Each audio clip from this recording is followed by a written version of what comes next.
Now there isn't, or there doesn't seem to be, if you come from outside of Ireland, a classical music tradition in this country. It's entirely a folk music tradition that you find here. Well, no, I would differentiate between a folk and classical.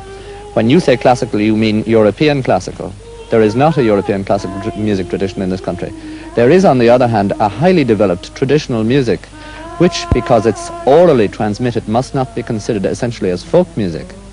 For example, in the Orient, you have music which is orally transmitted, but is still highly developed. Yeah. You have the court music of Japan, for example, and the Korean novices music, that kind of thing. Here we also have highly developed traditional music, very complex, very sophisticated, but it's more Oriental than Western. And it's still alive?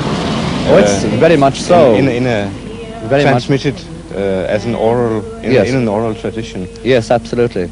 The main part of it is vocal, the songs in Irish, the big songs, many of which can be traced back, 4 centuries, 5 centuries in their origins.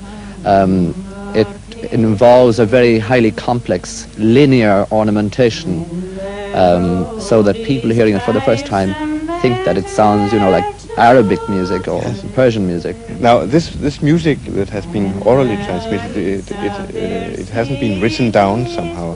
It has been collected, but you need a very different method of notation to write it down correctly from the ordinary European notation. And so far, this kind of notation has not been used by collectors. It's just beginning to be used. And now, if when you write your music, your own music, that would be in the Irish tradition also? Well, no, I wear 2 hats, so to speak, as a composer.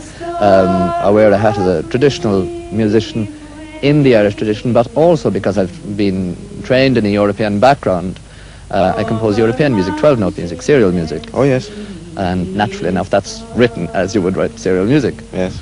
The Irish music, well, you don't write it as such. This has to be, it's spontaneous. It's very much improvised. Improvised, yes. Just the same as Indian rag.